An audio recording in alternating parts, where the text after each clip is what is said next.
Yeah, what is up, everybody? Welcome to Big Kid with Will Bryant. But perhaps this episode needs to go by one of the other monikers that I've had for this show in the past. Ladies and gentlemen, this one should probably be called Bar Talk with Will Bryant. I'm your host. I'm your bartender. I'm Will Bryant. Today we got a little bit of a different episode for you. Before I get into that, just real quick, want to remind everybody to rate and review this show on Apple Podcasts, to follow me at I'm Will Bryant. That's 3 words. I'm Will Bryant, Bryant, on all platforms: Instagram, Twitter, TikTok, Twitch, YouTube, hell, even Spotify. Now that we got that out of the way. Let's get right into it.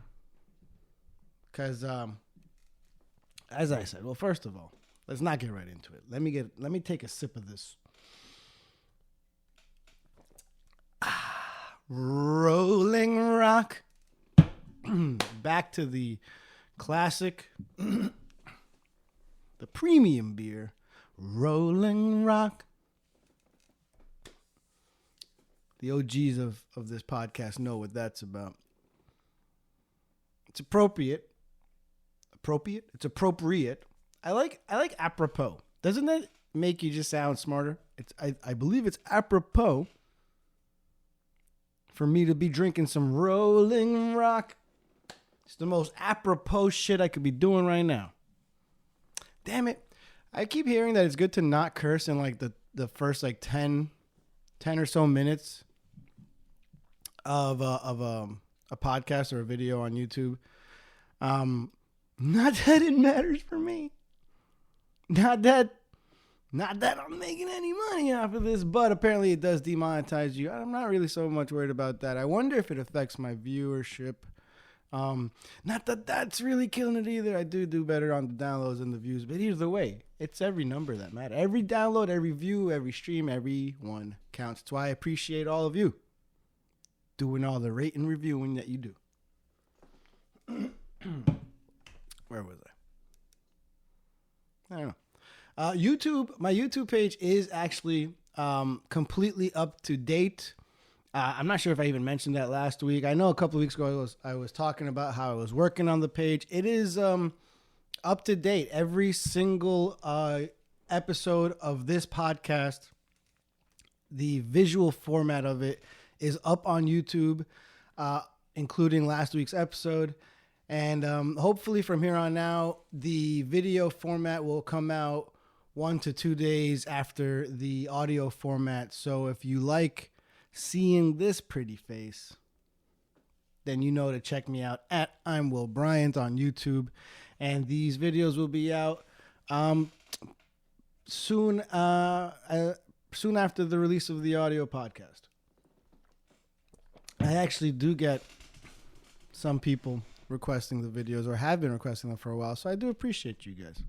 Those of you that do like or that do enjoy the video format of this show can see my getup right now. I know I said let's get right into it, but in true Will fashion, let's not get right into it. Let's waste time. Let's skirt around the main topic. Let's avoid the issue at hand, and let's discuss something else, like what I'm wearing. Let's discuss me, my favorite topic, and perhaps my second favorite topic when they win, the New York Knicks. Don't worry for all of you out there that don't really give a damn about sports ball. This isn't going to be a sports podcast at all. It's just that today is Wednesday, May 10th, 5:14 p.m. And my Knicks play the Miami Heat. How do I mispronounce Heat? All right. This is going to be a hell of an episode. Anyways, at 7:30 p.m., the New York Knicks play the Miami Heat. And this is a winner go home game for us. And that's why I've got on my Carmelo Anthony jersey. That's why I've got on my orange bandana tied in my my own trademark way, and any of my friends that know me know exactly what that means. It's the Tupac style with the two little bunny tails in the front. I look way less cool than Tupac when I do this. I've been called a gay Tupac or a flamboyant Tupac by many people, and I embrace it. I love it. I think it's a great compliment, and I donned this bandana proudly. In case you guys are wondering, this is absolutely a Kids Extra Large Carmelo Anthony jersey. It cost about $25 less than the adult version. It fits me much more snug and petite. I get to show off these amazing guns over here that somehow when I flex, my arms deflate. Like they get smaller. How's that a thing? Well, all right. I know some actors do like push-ups before they have to do a shirtless scene, but I don't think that works for like an hour-long podcast while drinking Rolling Rock. I realized that in case I wanted a shot, I didn't bring my shot glass. I do have the bottle right there, though. So worst case scenario, I could just swig tequila out of a bottle. I'm just thinking ahead. Anyways, I'm here in my Kids Extra Large Carmelo Anthony jersey. My flamboyant Tupac orange bandana, about an hour and a half away from tip-off, and hoping to the basketball gods that this is not the last New York Knick game of this season. You know what? Even if it is, let's say it is, even if we get blown out today, which I don't believe is going to happen, I'm still proud of my Knicks. It was a good season. If you would have told me in the beginning of the season that Jalen Brunson would have proven to be one of the greatest free agent signings, not just for the Knicks, but of any team, perhaps easily in the last decade, perhaps in the last 20 years. I didn't say best, I said one of the best. In terms of value and performance, has to be.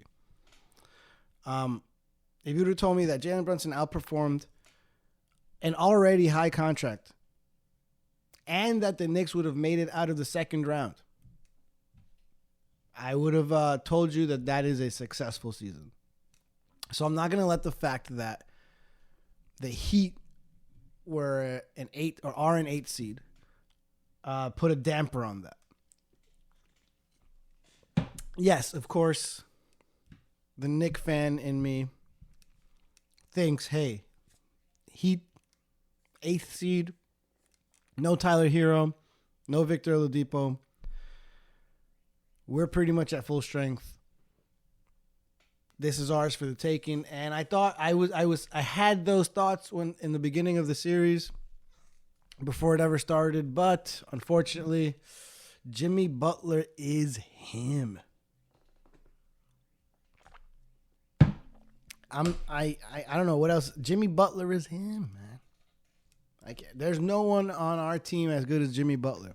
We might have the next 5 next best players on the court. Jimmy Butler is better than all of those players. There's Jimmy Butler, then it's probably Jalen Brunson, Julius Randle, R.J. Barrett, Mitch Robinson. You could probably even throw in someone like a Josh Hart or something before you get to the next best Heat player. Although Gabe Vincent's been playing out of his mind. Either way, once I'm done with this podcast episode, I'll be supporting them, watching them. And win or lose, I'm proud. Thank you, Knicks. Good job, Knicks. Hopefully, we get at least one more game out of this. Hell, other teams have come back from 3-1. We're home today. Let's do it. Let's get it. Proud of you guys. Now that that's out of the way, now that you guys have seen my Kids Extra Large Carmelo Anthony jersey. Did I ever say why I use a kids extra large jersey? Anyways, when I used to work at a clothing like a retail sporting goods store, I was selling jerseys, and it was Christmas time, and some dude is just holding up a children's extra large LeBron jersey right next to me. Now I'm at this point, I think 25, 26, something like that. I don't know.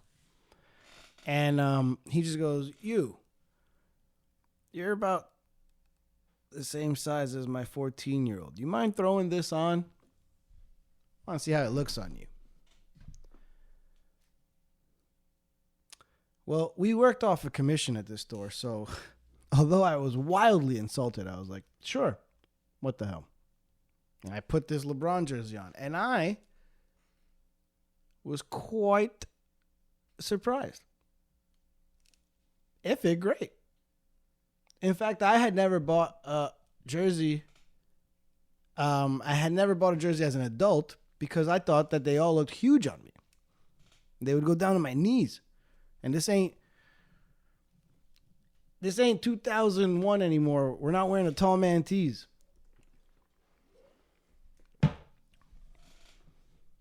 So I never bought the jerseys. And I wore this LeBron James jersey to make a commission, and he said, that looks great. I'll take it. And I sold it, made my commission, and I started buying kids extra large jerseys from that day forward for the rest of my life. Because I am the size of a 14-year-old child. Now that story's out of the way, let's get down to the nitty-gritty. Why is this episode Bar Talk? I'm not Big Kid. See, I've been wanting to do an episode like this for a while. I actually came into this with a different idea.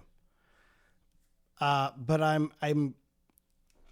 it was a little broad, and I decided to narrow it down just a little bit. So today, what we're going to do is we're going to talk about the top 10 worst drinks you can order at a bar.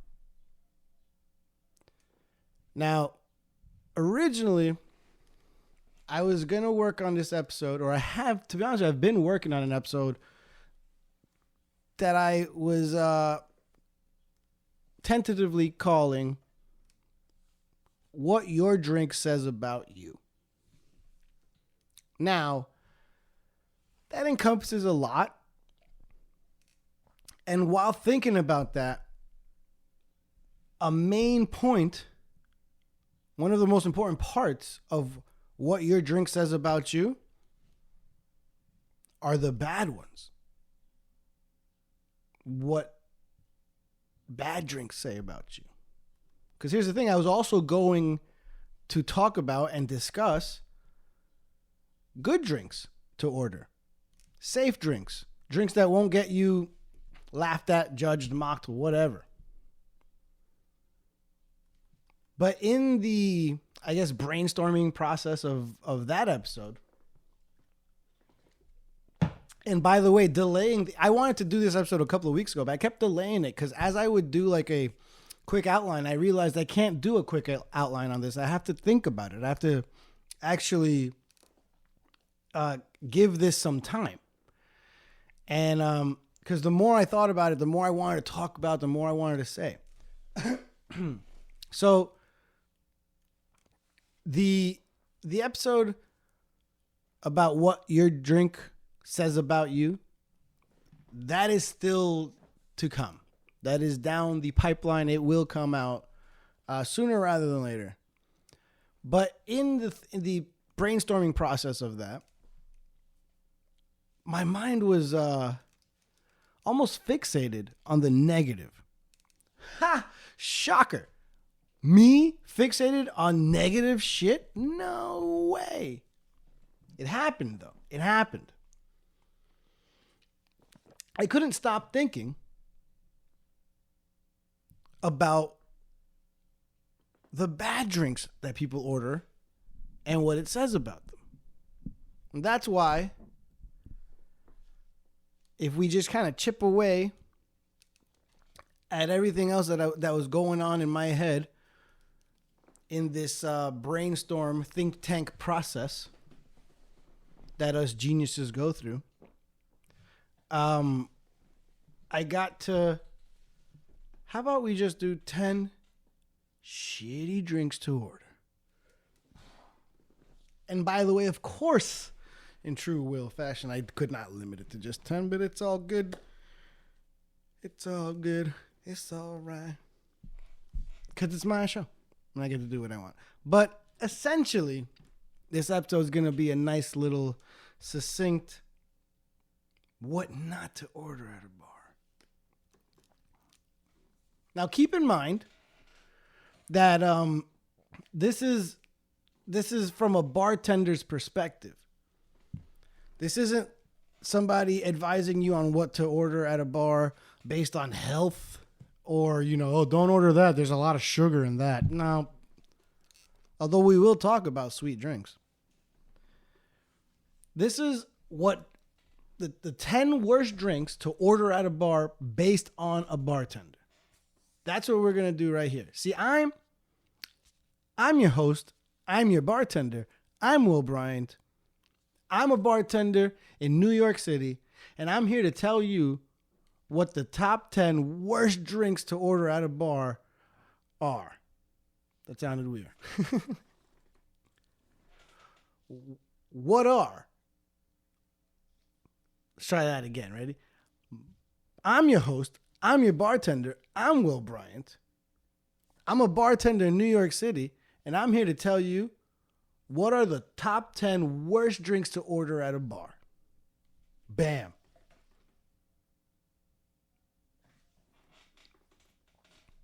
There's different things that I thought about when making this list. And we'll go into it kind of drink by drink, I guess. But before we get into this top 10, there are a couple of kind of caveats, scenarios, instances that I want to educate you guys on or about that don't involve a specific drink per se, but still is a shitty thing to do or order at a bar. And if you're a little confused, don't worry. We'll get into it. So I broke it down into a couple of categories. And they're all beautifully and geniusly titled. The first category is called Read the Fucking Menu. Because if we're talking about what not to order at the bar, don't order something the bar doesn't have. Let's just start off there, guys. Let's just keep it really fucking simple for everyone out there. Read the fucking menu and don't order something that the bar doesn't have. Don't just walk in like a son of a bitch and be like, hey, Bud Light. No, sorry, we only have craft beer. Don't just walk in and be like, 2 Blue Moons. Sorry, we don't have Blue Moon. We have something similar. You don't have Blue Moon. Read the fucking menu. Let's just avoid ordering things that we don't have. And also, you know what reading the fucking menu does? It avoids you asking perhaps the number one question that every bartender hates hearing. You're kidding me, Siri. I am serious. This is not happening again. What did I say to make you start talking to me? I'm going to lose it. Hey, Siri, can we just be friends? You've been my friend since day one. Really? Siri, I have not liked you for 1 second of our relationship together. Great, ignore me. Fucking silent treatment. Where was I?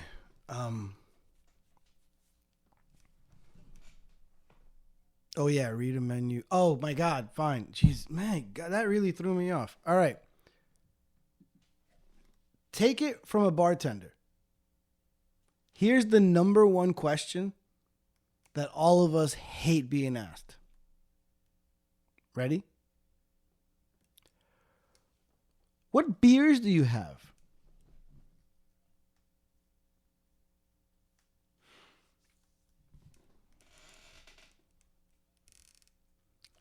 Read a fucking menu. That's before we get into top 10.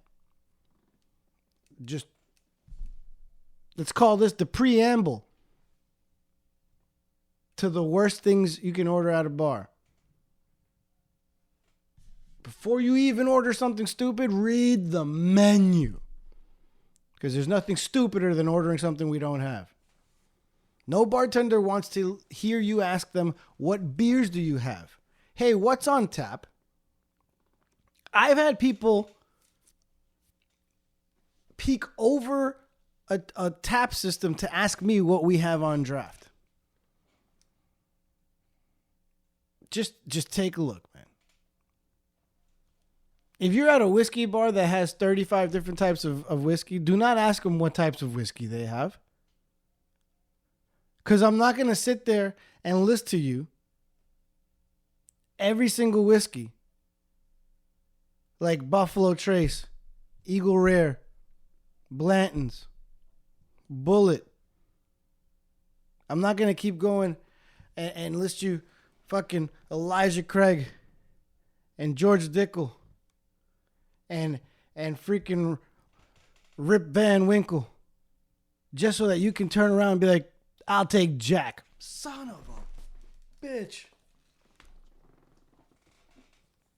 You don't want to hear about the Four Roses or the Old Forester. You don't want to hear about the Ragtime Rye. No. You don't want to hear about any of these. You don't want to hear about the Deception.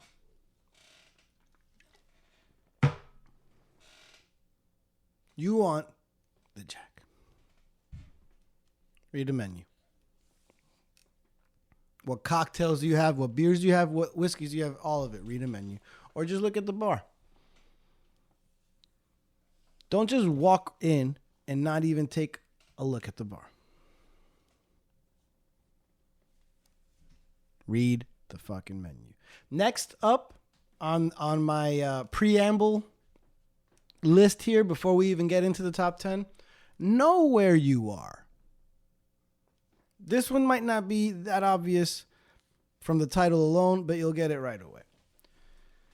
Know where you are. See, don't walk into an Irish pub and start ordering exotic drinks like a pina colada or a Mai Tai. You don't walk into an Irish pub at 1 a.m. and ask for a freaking Mai Tai.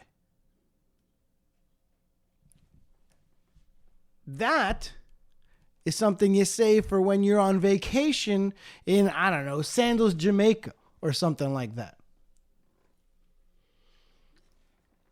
If you're not by a sandy beach on an island, you shouldn't be ordering a pina colada or a Mai Tai.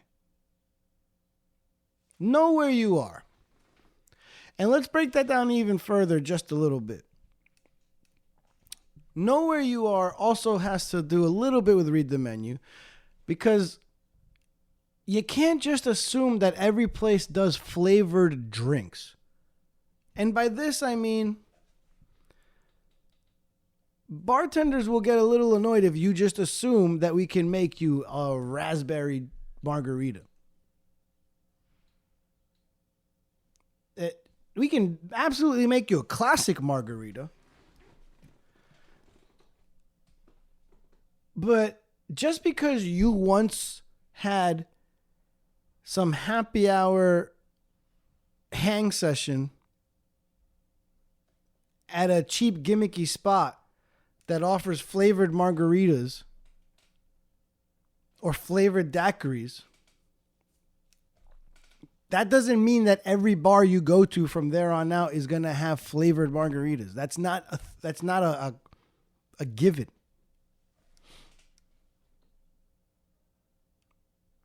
Don't just come in and be like, "Oh, one coconut margarita, please."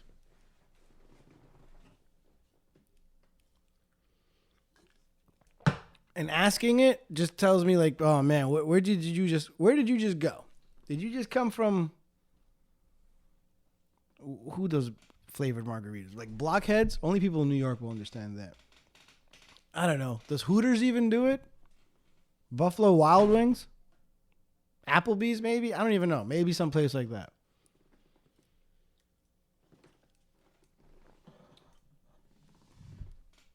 Same thing for frozen drinks. Don't just walk into any bar and just say, "Can I get a frozen margarita?" Or ask if, like, read the menu and know where you are. Next up, I was thinking of making this one of my top 10, but it's not really a specific drink.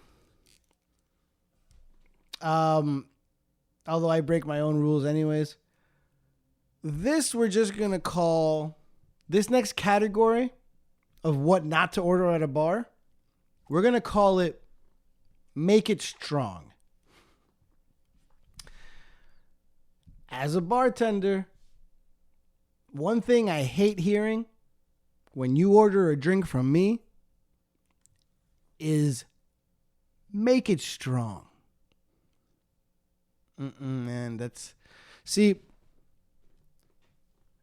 I know that there's this like line of thinking from people that the bartender is cheaping you out on alcohol to save money, to save the bar money.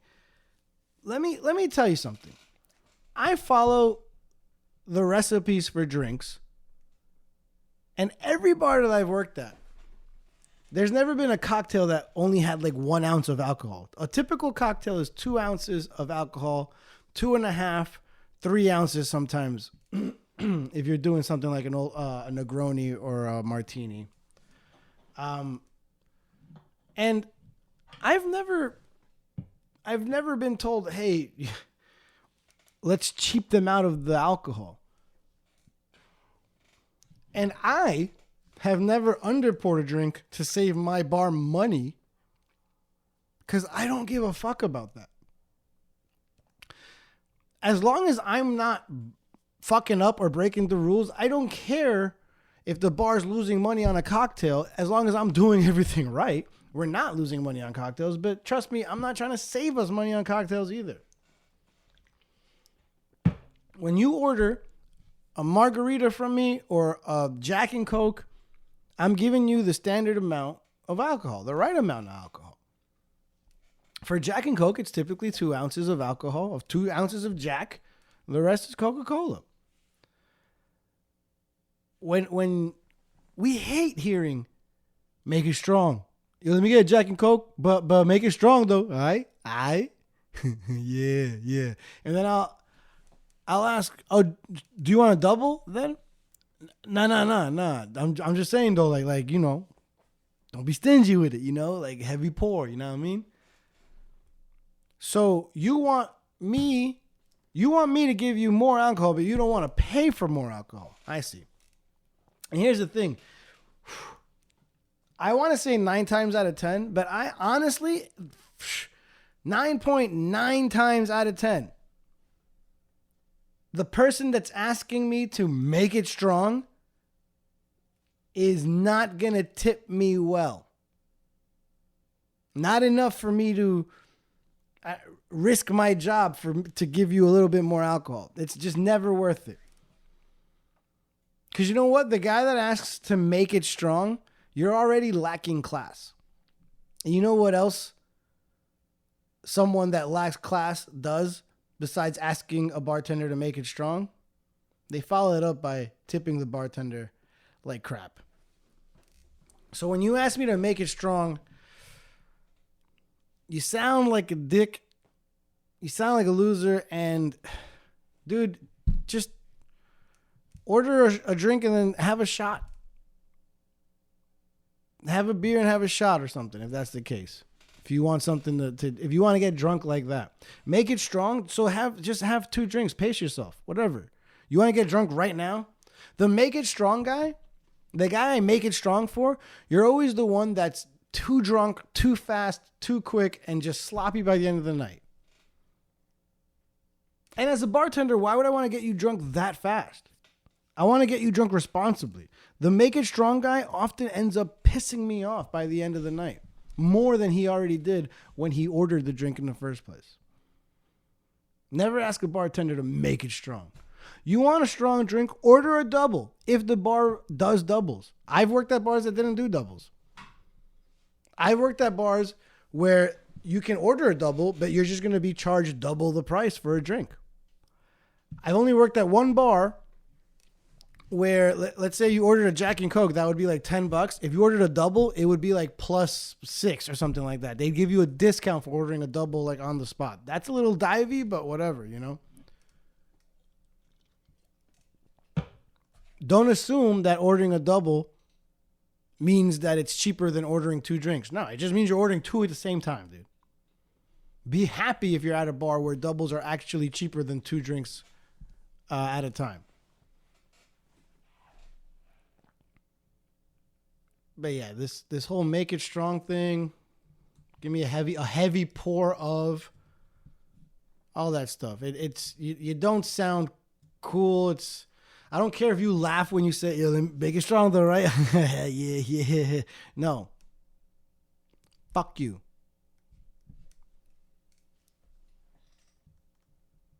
See, another thing that these heavy pour people do, they'll sometimes ask for like less ice. This is just a heads up to you guys. Less ice does not mean more alcohol. Let's just get that out of your head. No. If anything, less ice just means more mixer. It's going to mean more Coca-Cola in your Jack and Coke, more soda in your vodka soda, more tonic in your gin and tonic. That's all that's going to mean if you say less ice. It's either that or less of the drink in general, but the same amount of alcohol. Same amount of alcohol. Less ice is not going to get you more alcohol, ever. So don't ask me for less ice and then complain about the level of your drink or the strength of it.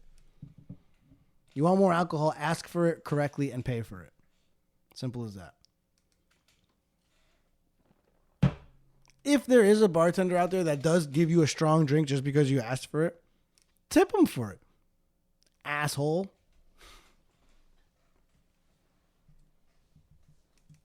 There's I almost don't want to give this one away.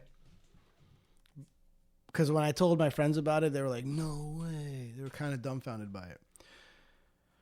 But as a bartender, if you tell me to make it strong, sometimes I'll just say, okay, no problem, and just make it the exact same way I would have. Another trick of the trade, though, if you ask a bartender to, make it strong, though, and it's like a tequila soda or whatever, if you've ever seen the bartender like pour the tequila and then raise the bottle high above the drink so that like the stream of tequila gets really long, it looks like he's putting a shit ton of tequila in your drink because it's a long pour. That's what they call a long pour. Truth be told, just because you're holding the bottle further away from the drink doesn't mean he's putting more alcohol in the drink. It's an optical illusion. It's all about how long he's holding the bottle upside down. And I can hold up the bottle upside down for the same amount of time and keep it 1 inch away from the bottle. And visually, it'll look less amusing, less appealing, and like less tequila. But if I hold the bottle upside down for the same amount of time, but pull it up while I do it and end with the long pour, suddenly you guys are like, yeah, oh shit, there you go. Now I'm talking, yeah. And just because I did a long pour, it's the same amount of tequila, but visually it looked like it was more. Little trick of the trade there for bartenders. Like I said, I almost hated giving that one away to you guys, but some of you guys are cool. So I wanted to let you guys know some of our, I guess, one of our secrets there. Another thing I wanted to just touch real quickly. Next topic. Timing is everything. What do I mean by that? Kind of simple. Don't order morning drinks at night. By that, I'm talking about like Irish coffees and Bloody Marys. Unless it's like, see, those things are usually like on a brunch menu or something like that. But yeah, a bartender's going to get a little annoyed if you ask me for an Irish coffee or a Bloody Mary and it's like 1 o'clock in the morning. There's a couple of reasons for that. A lot of times, one, bars might not even carry coffee. That goes back to the read the menu topic we talked about. Another thing is bars may often only do may only do coffee during the mornings or afternoons. And now you want us to brew an entire pot of coffee just to make you one Irish coffee at 1 o'clock in the morning? It's a lot.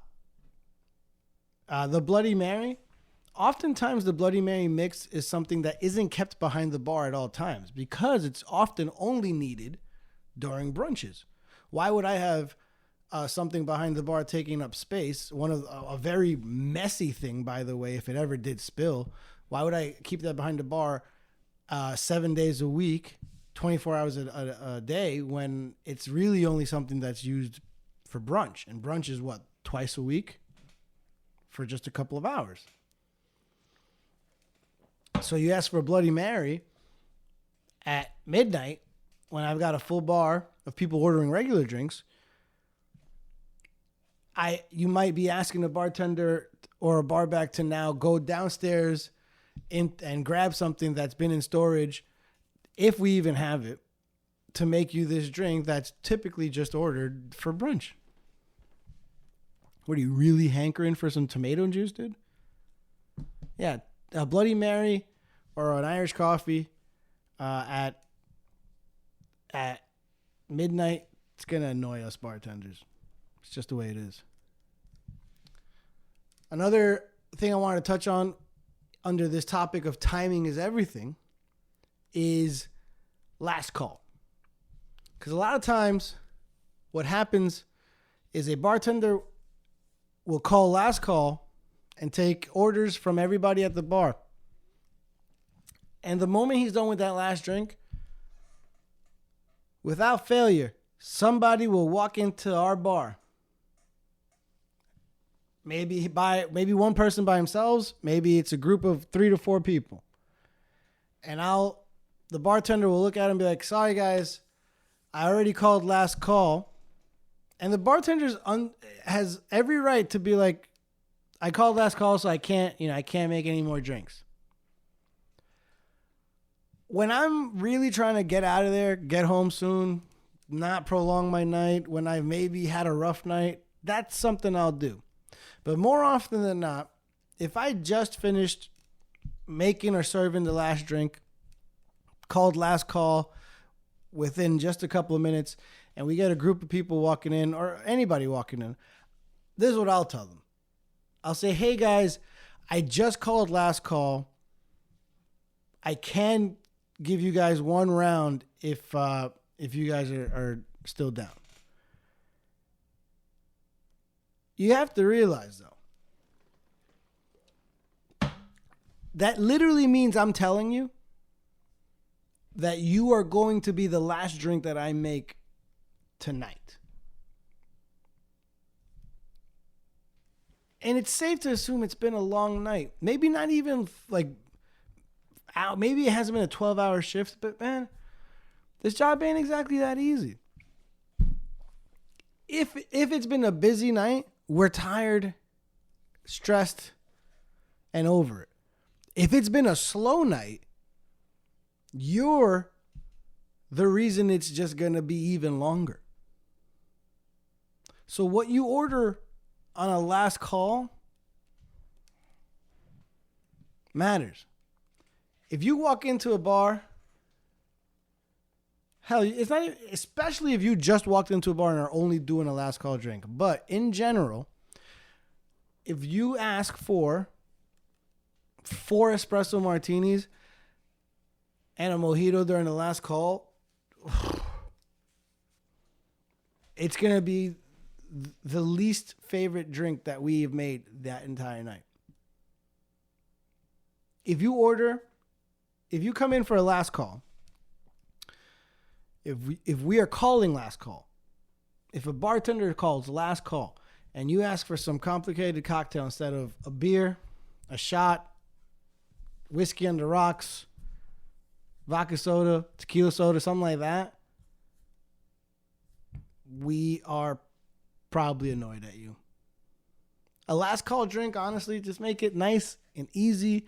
Last call, it should be, you know, like this almost mini celebration, you know, like, yeah, we made it. Especially for the bartender, last call is like, yeah, oh man, it's all done. Why would you want to make that like last inch before the finish line an arduous, annoying, obnoxious one? Just, you know the saying, it's all downhill from here? Be part of the downhill. Give us something nice and easy to just run through the finish line with. You know, when a group of 4 or 5 people walk in and I have to tell them, hey guys, sorry, I just called last call. I'm down to give you guys one round though, if you guys are up for it. And they look at each other and they're like, yeah, you know what? Sure, no problem, man. Let's just do 5 tequila sodas, man, and 5 shots of tequila behind that. As a bartender, thank you, dude. You're fucking awesome. And if that dude ends that, if that person, say it's a group of girls, they come in, they could have done 5 espresso martinis and 5, lemon drops or some shit. But if they say, oh, we'll just do, we'll do 5 Stellas and 5 shots of vodka. Thank you. That's my last drink of the night. That's awesome because it's easy. And hey, the 5 of you guys, if on top of that you tip, if you just don't fuck us over on the tip, you send us home happy sometimes, man. That's the power that you guys have ordering during a last call. And there's so many of you out there that just don't know that, don't get that, don't care about that. I'm doing last call and I just get a bunch of beers, vodka sodas, and shots. And you guys don't screw your bartender over at the end of the night with the tip. Give a good tip. What a strong ending. That's a great way to finish. And it really affects our psyche. Timing is everything. Be nice to your bartenders. Oh, and also just the time of the year. If it's the freaking summer, don't order a hot toddy. And if it's snowing, don't order a mojito. Just timing is everything. And real quick, just want to touch on mocktails real quick. It's becoming less and less stigmatized in the bar industry. I know personally, I used to hate the idea of mocktails, probably because I'm a closeted alcoholic or something. But mocktails in general, wasn't a fan of them. I love drinking, but I didn't like making them because I've talked about this in the past. Mocktails at any bar that I've worked at have not been properly priced, which means that I'm doing the same amount of labor, but I'm not being paid or tipped the same amount that I would be for another cocktail. However, I am becoming more aware of the non-alcoholic drinking industry and the non-alcoholic drinking, I guess, group of people that exist out there. One of the most influential people in terms of non-alcoholic drinks in my life has been my friend Sam, who's throwing these pop-up shops, or pop-up bars, I should say, pop-up events by Third Place Bar. Check that out. I'll put a link in the bio once again. In fact, me and Sam are planning to do an episode together where we taste test a bunch of non-alcoholic beers, and maybe we'll even have a non-alcoholic spirit or two, because I'm very curious about non-alcoholic tequila, if we could get our hands on that. But yeah, that'll be happening sometime. I'm gonna guess sometime in the next month that's gonna happen. But pretty soon. I'm a little nervous. I don't know if I'm gonna enjoy drinking non-alcoholic beer for an hour, because I really like alcoholic beer. Like this Rolling Rock. But yes, she has made me hate mocktails less. She has made me hate non-alcoholic drinks and drinkers less. And I think it's a little bit of self-exploration too, because part of me thinks that maybe a little bit less drinking in my life would be a welcome change as well. I have actually stopped. I drink less now working where I do than where I used to work. So they're baby steps, I guess, right? As for people out there that do want to order non-alcoholic drinks or mocktails, be aware of a couple of things. If you like to drink non-alcoholic cocktails, be aware of a couple of things. If they're priced the same as cocktails that contain alcohol, don't bitch about it. Don't complain. Don't be a little cocktail Karen. Because you're not just paying for alcohol. You're paying for a couple of things. You're paying for labor, the labor that the bartender has to put into the drink. So if you're ordering a virgin mojito, he's still picking the mint. He's still muddling the lime. He's still shaking the cocktail. And sometimes he's even still crushing the ice. He's doing all this stuff. Don't be upset that you're paying a bartender for the work that he's doing just because you don't have any alcohol in your drink, which, by the way, you didn't want in the first place. Another thing to be aware of, a lot of these bars have not adapted to the new wave, the new popularity of non-alcoholic drinkers out there. Because I can tell you, I've been asked for and have had to make way more non-alcoholic cocktails or mocktails or whatever you want to call them recently in the past 2 years post-pandemic than I ever did pre-pandemic. It is a new thing. So there are a lot of bars out there that aren't properly pricing mocktails, mine included, where I work right now. I can make you a cocktail for $15 and I can make you a mocktail that takes me the same amount of labor and it costs $8. Now, I don't think that that's fair, mostly because I'm going to be tipped differently on that drink. And as a non-alcoholic drinker, you can do something very cool, which actually happened to me just this past Monday. I was making this woman non-alcoholic versions of one of our most labor-intensive cocktails on the menu.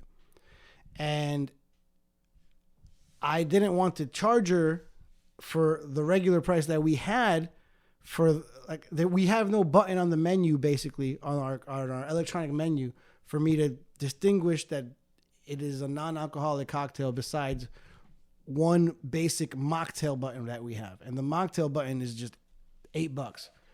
But I was doing about $15 worth of work there.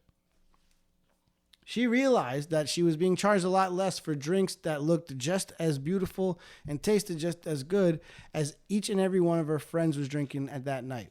So she tipped above and beyond what she technically should have tipped based on how much she paid. She was cool. She was dope. She realized, hey, these mocktails, although I'm only being charged $8 for, are worth more than $8. And this guy's working his ass off making these drinks. So let me tip him based on how much work he put into this. Mocktail drinkers out there, realize you're not just paying for alcohol, you're paying for the labor that the bartender's doing, and you're paying for the atmosphere. You're paying because you want to be in that room with a group of people, whether they be friends or strangers that you want to be friends in the future. You want to look or feel as if you're just one of them, and ambiance and atmosphere is part of what you pay for. It's why you pay more for a drink at a bar than you do at the deli. Just is. So mocktail drinkers or non-alcoholic drinkers out there is what I should call you. Beware the price. And if it's the same as a cocktail, don't bitch. If it's lower than a cocktail, tip well.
All right.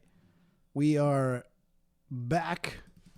I always love how whenever I listen to these episodes back, and I know where I give myself a little break to go to the bathroom or something like that. And I always go like, all right, we're back. And I realize that no one ever knows I'm really gone. The editing is so seamless. I basically deserve an Oscar for my editing that you guys wouldn't even know. You on YouTube, you know, because I'm gone and I don't edit the video for crap. That's something maybe you guys should know. You want the unedited, uncensored shit? Go to YouTube. Edited stuff? That's the podcast. And basically by edited, I just mean I press pause while I go to the bathroom. That's it. So uncensored stuff is basically you get to see a blank chair while I go to the bathroom. Except today, check it out. Val yelled at me. Anyways. Y'all ready? Top 10 drinks right here, baby. You know what? Before I can't do this without a little tequila. Why do I have to sneeze suddenly? I'm allergic. I'm allergic to the tequila. Oh, I spilled some on my table and I don't have a paper towel. Am I just gonna have tequila on my table for an hour? Val! Yeah! Bring me a paper towel, please. Can you bring me a paper towel? What? Don't laugh. I need a paper towel. I need your help. Yes, this paper towel is brought to you by Candy Vibe. Follow her at Candy Vibe. That's KNDIVIBE. Candy Vibe. Thank you, Val. It's my assistant. Oh my God. All right. I'm never finishing this episode. I'm never getting to the top 10. All right, ready? Let me just take this shot right now.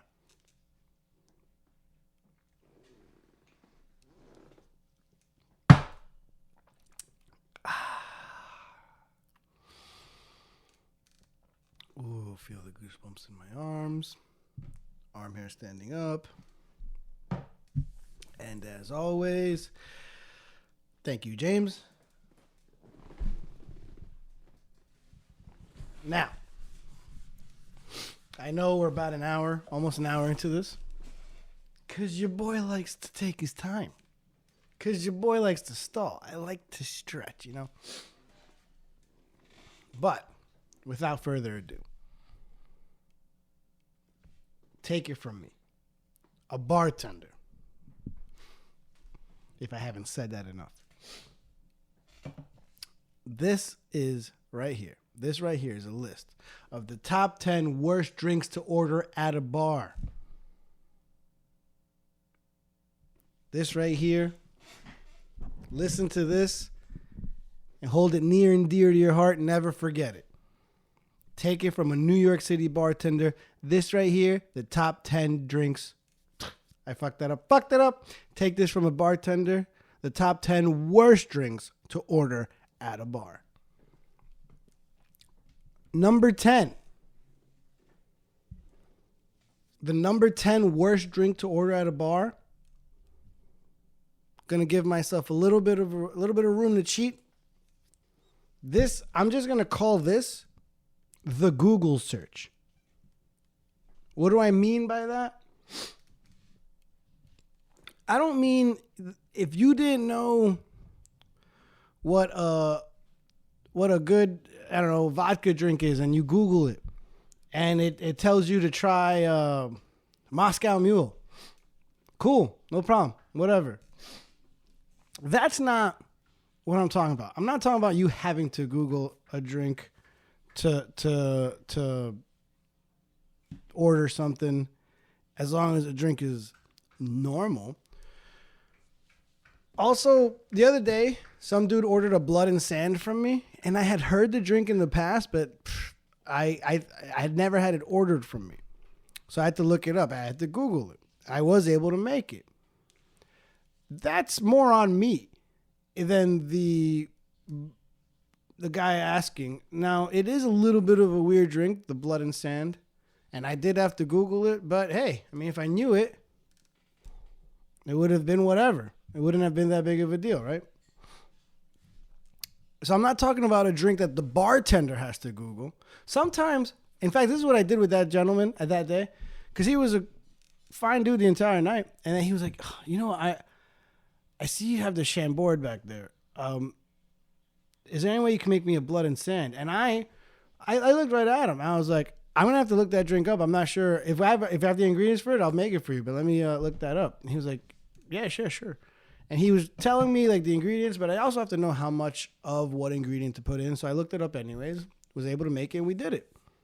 I was open with my, I guess, ignorance to the drink.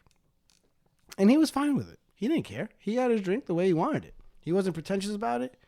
He was cool about it. And all's well that ends well. So what do I mean by Google search? I mean, this is what happens, and I did it when I was young too. And you'll see a common thread with a lot of these top 10 worst drinks ordered at a bar. One of the common things that you'll see is exposing yourself as a novice drinker, exposing yourself as an amateur drinker, coming off as a young, immature drinker. This is going to be a common thread in a lot of these drinks you will see. And I've been guilty of it too, man. When I was young and I didn't know what to drink, I would look up on Google. Shit, I'm so old. Maybe it was Yahoo. Maybe I was asking Jeeves. What are some... And because I drank rum and Coke once at my super Puerto Rican barbecue party that I went to in Yonkers, I said, what are some, I don't know, rum cocktails? And up comes, you get things like mojito, dark and stormy, pina colada. But then you start getting shit like Bahama Mama. I'm not going to lie. Someone at the bar, these three young ass kids came in and they asked me they just looked in their phones and looked up. They were like, can you make a Bahama Mama? No, actually, they didn't even say, can you make, they said, can we get 3 Bahama Mamas? They were so young and naive that they just assumed that they can say this at a bar and it would be presented to them. Can we get 3 Bahama Mamas? And I was so close to the end of my night at such a long ass fucking shift that I looked right at these young fucking boys and I was like, I don't even know what the fuck that is. I was so fucking honest with them. I was like, I guess I'll look it up. And then they immediately got embarrassed. And you know what? If I was feeling happier, nicer, less fucking exhausted at that time of the night, I probably would have been way nicer about it. And I have coworkers that probably would have handled that way better than I did. But I looked right at these kids and I said, I don't know what the fuck that is. Here's the thing. A lot of times they're endeared to that just genuine part of a bartender. I'm being honest. I don't know what the fuck you're talking about, man. But also, I hope they learn something. Like that's an absurd thing to ask a bartender at 2 o'clock in the morning in an Irish bar. Last week, I think it was last week. If it wasn't, it was 2 weeks ago. But I think it was last week. I talked about how these people came into the bar, and one was from West Virginia and the other one was from Montana. I kid you not, the person from Montana asked me if I could make shots called butt sex. You didn't hear that wrong. I had to ask again. And I wondered if they were spelling it weird, like, Buttsecks. She was like, no, it's butt sex. Buttsex. And I had to look up. I had to Google the fuck this drink was, because she Googled it. And I made it, and it was terrible.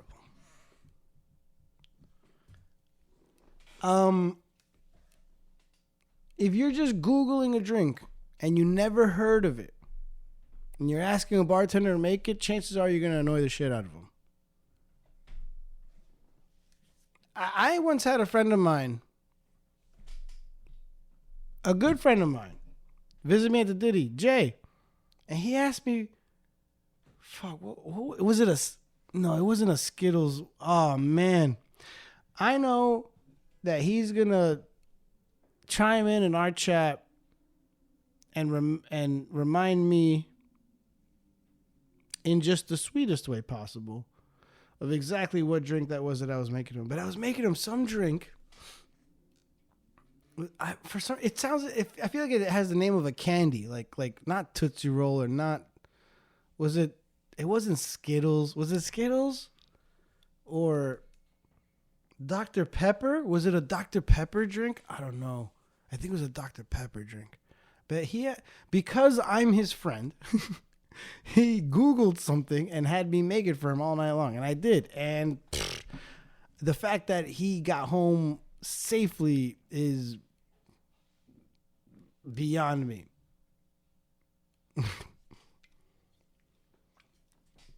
If you have to Google a drink to ask the bartender to make it, don't do it. For fun, I looked up like dumbest drink names, and I only wrote one down because I love the name. It was called Jesus Juice, and it's literally just wine and soda. Please never go to a bar and order Jesus Juice. So, of course, I know now all my friends are going to walk into my bar, yell tell me to smile, and order Jesus Juice while requesting a song. And I will play Last Night by Morgan Wallen, and I will serve them wine and soda. I will smile while flipping them off, die a little bit inside, and serve them their drink. Number 10. Worst drink to order at a bar. Anything you just Google searched. Number 9. It's a very obscure drink, but if I hadn't had this ordered from me enough times, I wouldn't put it on this list. It's kind of the only obscure or modern cocktail that I really have on this list. I think maybe save for one other, but I had to put it on this list because enough people in my bartending career have asked me for this drink, and I'm shocked anyone could even bring themselves to order it.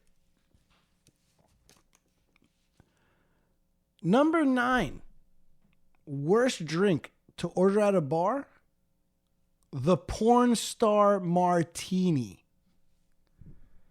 I mean, if the name of the drink isn't enough of a hint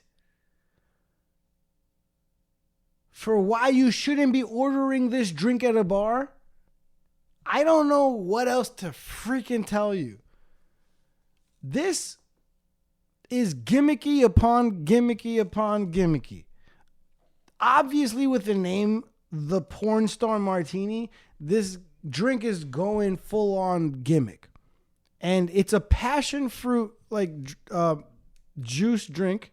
The porn star martini is passion fruit juice and vanilla vodka. That's basically it. Like, obviously that sounds great. I love passion fruit. I love vanilla. That basically sounds like a ton of fucking sugar with a masking the vodka, and it tastes like passion fruit and vanilla. Vanilla passion fruit? That sounds remarkable.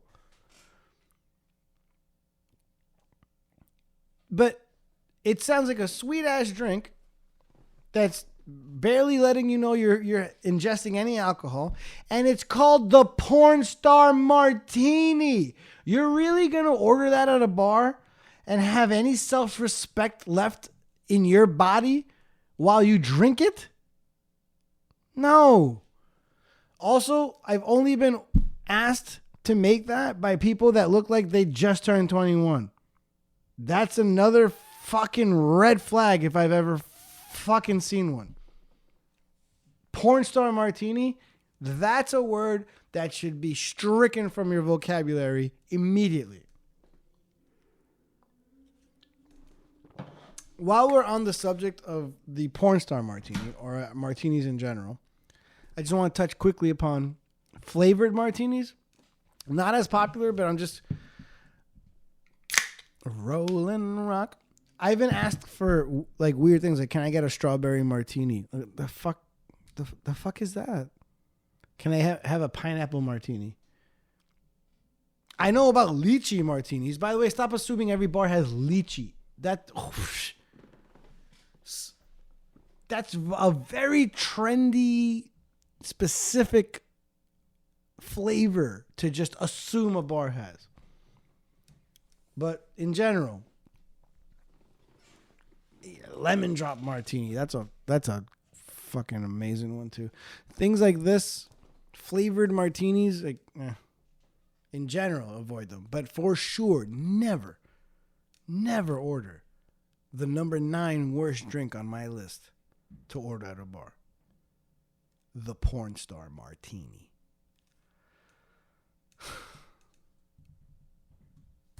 Number 8 on my list of the top 10 worst drinks to order at a bar.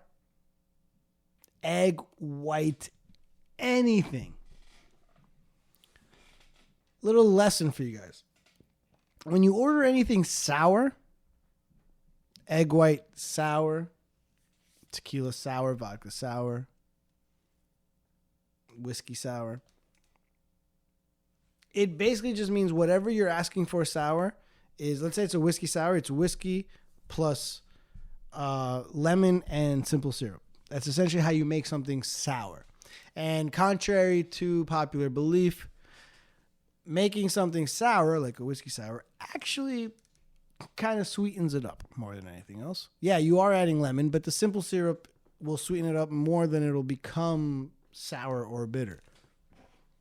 So a whiskey sour will be way sweeter than whiskey by itself every time. The absolute classic, and I guess correct way to make something a sour is with egg whites. And egg whites doesn't contribute anything to the level of sour or bitterness of the cocktail. It has more to do with the aesthetic and consistency of the cocktail. And by that, I mean, when you see let's say a classic whiskey sour drink, an egg white whiskey sour, the top of the cocktail will be mostly just pure white foam. And when you drink it, what's called mouthfeel, I swear to God, it's a real term. The mouthfeel of that cocktail will have a little bit more, I guess, like a lasting. It's a longer lasting feel. It's a little bit, maybe a little bit more bodied, fuller, thicker. You know, it doesn't really affect the taste. It's more about the consistency and the aesthetics. And foam, you know, it affects the taste palette a little bit differently than a non-foamy drink.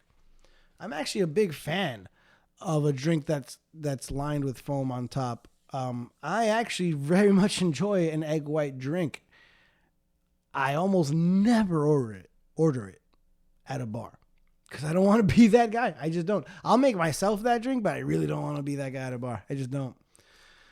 Maybe if I'm going to like an absolute top-notch cocktail bar where that bartender knows that he's spending his entire night just making arduous, laborious cocktails. You know, if I'm going to like a Death and Company or an Amara Margo or something like that. If I'm going to like Headless Widow, so some place that I'm talking about all New York spots. Although Death and Company has a bunch of spots now nationwide, if I'm not mistaken. At least a spot in LA. If I'm in a spot like that, you know, if I'm at if I'm in a spot like that, I might order something egg white. Besides that, yeah, not really. Why? Egg white drinks are they can be very difficult. They're very laborious. We're literally cracking an egg, and then, you know, the way I've done it, the way I've been trained to do it, the way that I feel like is perhaps the quickest way is, if you ask me for an egg white whiskey sour, which, by the way, quick story, my first day that I went live as a bartender, which means I wasn't training anymore. It was my first day where it's just me.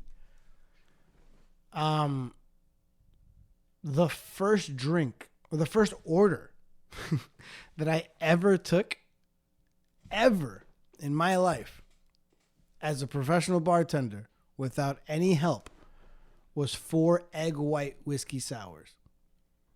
And the person that ordered it from me stayed right in front of me and watched me make the drink the entire time, just like this. And I had to put down 4 tins, and something I practiced once in my life, I had to now do 4 times perfectly in front of a customer. And cracking an egg for an egg white whiskey sour, an egg white sour, anything. Imagine cracking an egg so that the shell breaks, and now you kind of dance the egg back and forth between the two broken shells above the tin that you're about to shake the cocktail in, so that only egg white drips from the eggshell, and you basically keep trying to keep the yolk, the yellow yolk, inside the eggshell as more and more of the clear egg white drips from the shell down into the tin. With one false move of your hand, that yellow yolk will run right into the drink and ruin the entire process. And you have to dump all of that out and start again with a brand new egg. That gentle process goes into every egg white sour. I did that 4 times for my first order ever as a bartender. I was shitting bricks, terrified. And somehow it came out flawless. And I'll tell you, that's something I wouldn't put money on me, like, being able to do that now 6 to 7 years into the game. I probably could. But, like, it's not something I'd want to do. Like, I would still feel honestly, I'd feel a little nervous if the person's just watching me do it. There's a lot that goes into being able to just get the egg white in there properly. Then there's something that's called a dry shake. So you have to shake the cocktail with no ice, then add ice into it and shake it again. This is how you properly make a sour drink. Then you pour that out. It's a very labor-intensive drink, any egg white drink when made properly. So that's why the number 8 drink on my top 10 worst drinks to order from a bar, anything with egg whites. Moving right along. Let's talk about the number 7 worst drink to order at a bar. Jaeger bombs. Jaeger bombs. Jaeger bombs. Jaeger bombs. Jaeger bombs. If you order a Jaeger bomb from me, I reply with, "Oh, what frat are you pledging?" "Oh, hey, are you Phi Delta Psi? Sigma cum Lamo? What do you are? What frat are you pledging, bro? Where do you play lacrosse? And what pledge are you about to torture? And whose life are you about to ruin just so they can get into your frat, huh? While you order these Jaeger bombs. Jaeger bomb, Jaeger bomb, Jaeger bomb. I once got drunk off of Jaeger bombs for New Year's Eve at a friend's house while I was still in college, and I think I might have been 21. I might have been 21. And that's what Jaeger bombs are all about. By the way, if you don't know what a Jaeger bomb is, that's a shot of Jaeger dropped into a half glass of Red Bull. And the moment you drop the Jägermeister into the glass of Red Bull, you are then to chug the entire thing so that you have half a cup of Red Bull and a shot of Jaeger rushing into your system. Honestly, Red Bull in general will get you judged a little bit at a bar. If you're in there and you're ordering a vodka Red Bull, we're kind of like thinking to ourselves, maybe take it easy a little bit. Maybe it sounds like if you come in and you order a vodka Red Bull, I think that you just left the pregame from your NYU dorm, came to this bar and wanted to continue being energized as fuck for the rest of your night, which of course will end with you puking in my bathroom and tipping shit and walking out. Jaeger bombs, you should not. Let's put this. Let's see. There's a couple of things that if you have it on you, on your body, you should not order Jaeger bombs. How about this? If you have a gray hair anywhere on your body, you should not order Jaeger bombs. If you see your face starting to wrinkle, you should not order a Jaeger bomb. If you have children, you should not order a Jaeger bomb. If you're married, you should not order a Jaeger bomb. If you're engaged, you should not order a Jaeger bomb. If you graduated college or are of the age of someone that could have graduated college, you shouldn't order a Jaeger bomb. If you don't play lacrosse for North Carolina, Duke, or Johns Hopkins, you shouldn't order a Jaeger bomb. If you are not in a fraternity that hazes its minority pledges 10 times worse than its white pledges, you should not order a Jaeger bomb. What else? Oh, if you're not on the swim team, don't order a Jaeger bomb. Obviously, if you don't own any vineyard vines, do not order Jaeger bombs. But yeah, that's in general. Don't order number 7 on my list of top 10 worst drinks to order at a bar. Don't order Jaeger bombs. While I'm on the subject of bombs, Irish car bombs, very close behind that. I mean, if you're not in an Irish bar and it's not St. Patrick's Day, don't order an Irish car bomb.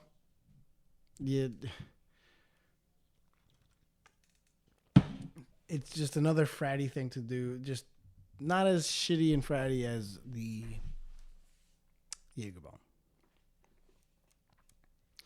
Number 6 on my list of the top 10 worst drinks to order at a bar, an amaretto sour. Now, I know I touched upon sours in general. Now, let's assume that this amaretto sour that I'm making has no egg white in it whatsoever. Now, yeah, technically, if we're making the amaretto sour the way it should be made, there would be egg white in there. But it's not always the case. So the reason that this is on my list, separate from every other sour, is completely also completely separate from any qualms that I have with egg white. This is more about what kind of cocktail the amaretto sour is and how it tastes. Even if the amaretto sour you're ordering doesn't involve egg white at all, it will still get you judged. I promise you. Reason being, remember what I said just a couple of minutes ago about making a drink a sour? Contrary to the name, you're actually making the drink sweeter and not more sour. I think the addition of lemon to the drink is what contributed to calling that cocktail a sour, or that variation on any drink a sour, is because you're adding lemon to it. But the fact is that normally you're doing, if it's not 3/4 ounce to 3/4 ounce, 3/4 ounce simple syrup to 3/4 ounce lemon, it's half an ounce of simple syrup to 3/4 of an ounce of lemon. Either way, you're still adding sugar and lemon to a drink, and it actually makes the drink sweeter. So if a sour makes a drink sweeter, you're now asking me for an amaretto sour. Now, I know that sounds like a classic cocktail, and it kind of is because it's been around for a while, but just because something's been around for a while doesn't make it amazing. The amaretto sour is one of the sweetest cocktails that you can ever ask for. Amaretto on its own is super sweet. I don't know if you've ever had amaretto neat, amaretto on the rocks. I don't know if you've ever just drank amaretto. It's one of the sweetest alcohols in the world.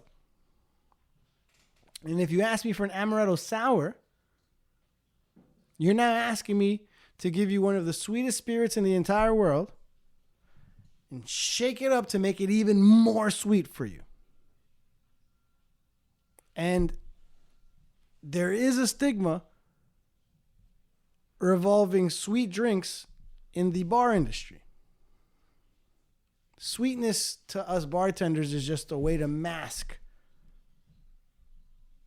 the spirit, the alcohol, the liquor. Someone that wants to drink without tasting any alcohol at all, we don't really respect that. A perfect cocktail to us isn't something that completely masks the alcohol. A perfect cocktail is something that perfectly balances the alcohol with every other flavor or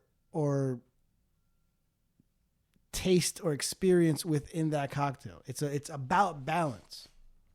You want to be able to taste the bourbon, the tequila, the mezcal, the vodka, the gin. You want to taste them. You don't want to. When someone asks me for something with pineapple juice is one of the strongest, sweetest juices that you can ask for with your drink. So that just means you just want to drink something sweet and not really know what you're drinking.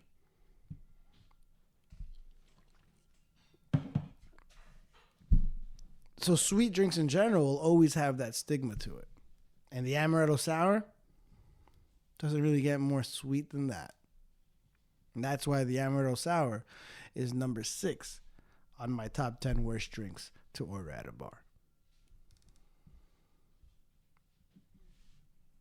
Moving right along. Number 5 on my top 10 worst drinks to order at a bar, the Dirty Shirley. Now, to talk about the Dirty Shirley, I have to talk about perhaps one of the most classic drinks that bars are known for, yet there's no actual alcohol in it.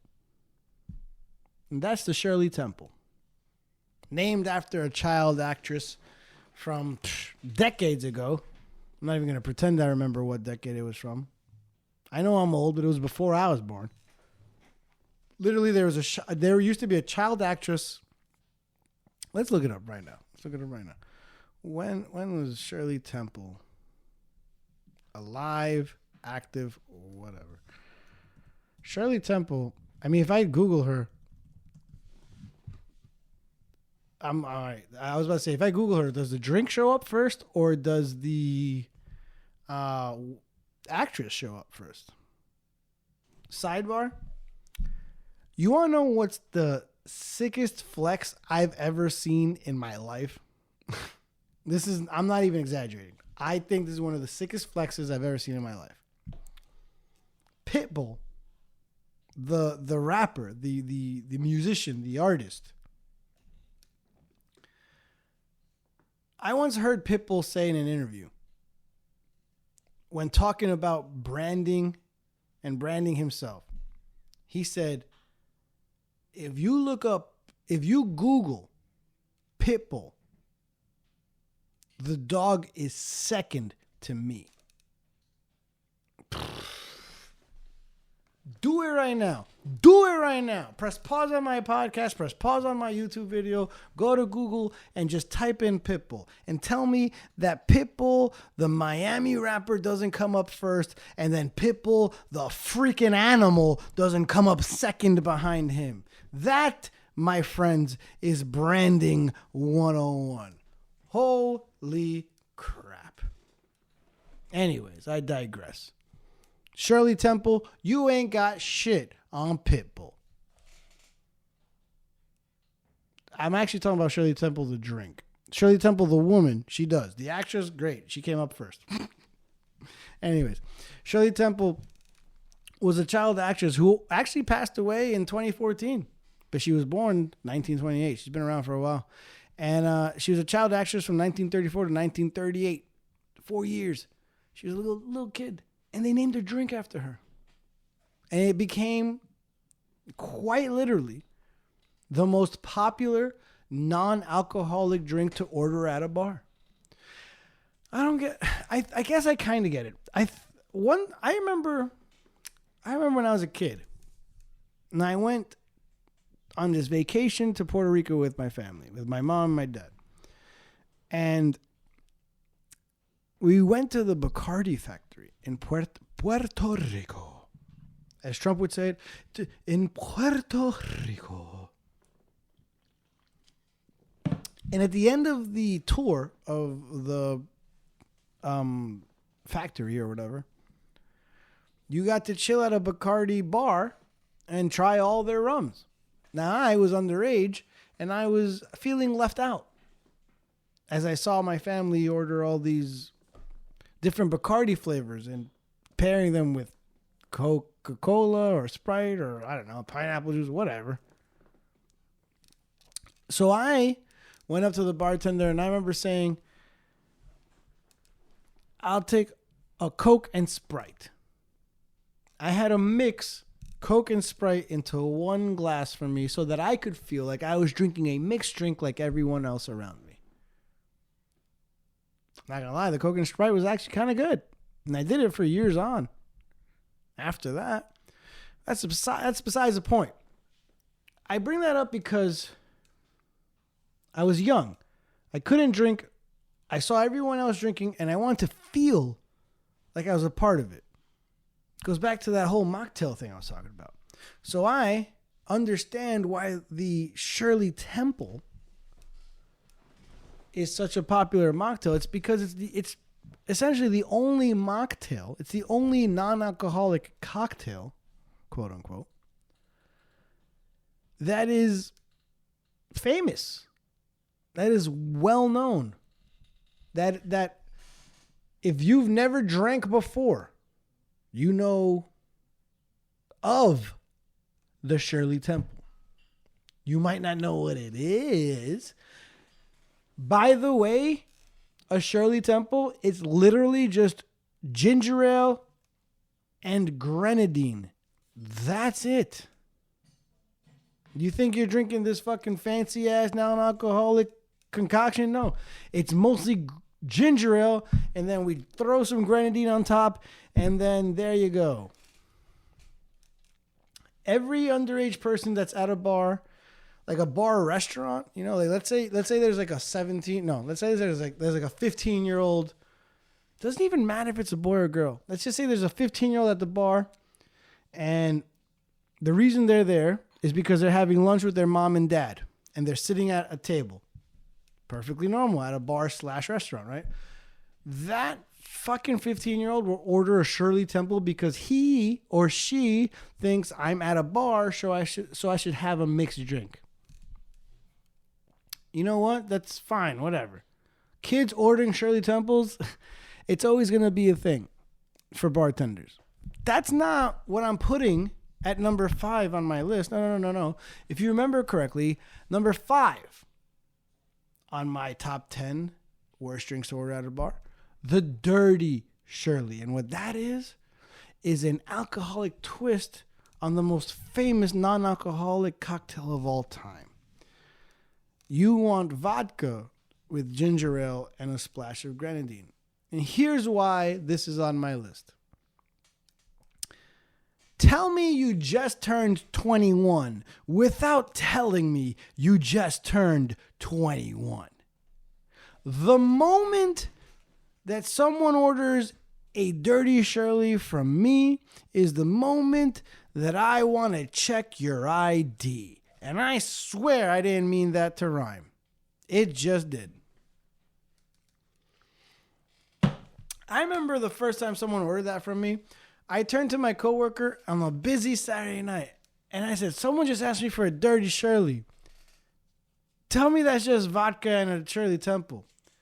And my boy Luis, who just moved back to Miami, love and gonna miss you, Luis. He said, yep, that's what it is. And if I were you, I would check their ID. And I listen, we had a bouncer, so everyone's ID was checked, so I was good, but damned if they weren't the 2 youngest looking women in that bar that night ordering Dirty Shirleys from me.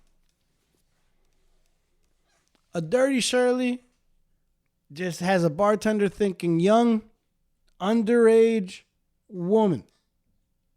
It has us thinking that they're a novice drinker that probably doesn't even know of any other cocktail in the entire world that consists of vodka.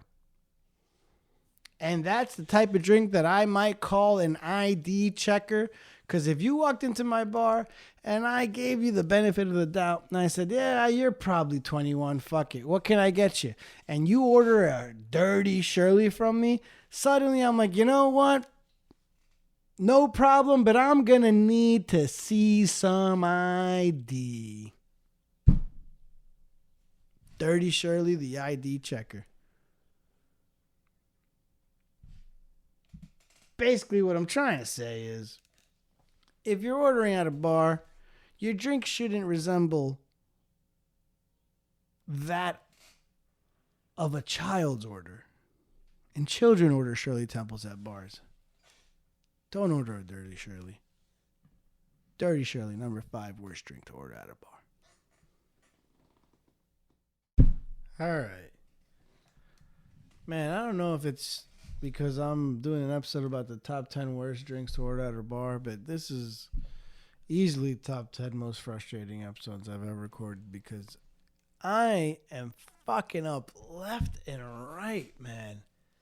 If y'all could see a behind the scenes of me fucking up right now, whether it's me knocking over a light, kicking down my iPhone by accident, forgetting to plug in a mic, turning off my video recorder for no reason. I've been doing everything wrong in this episode, man. My apologies. I'm very, very frustrated, man. Oh my God. I literally had to take a smoke break to calm down. And I came back and still fucked up. This episode is cursed, man. There's something about dedicating an entire episode to the worst things that you can order from me that has obviously brought upon the worst karma for this episode that I've had in a long, long time, man.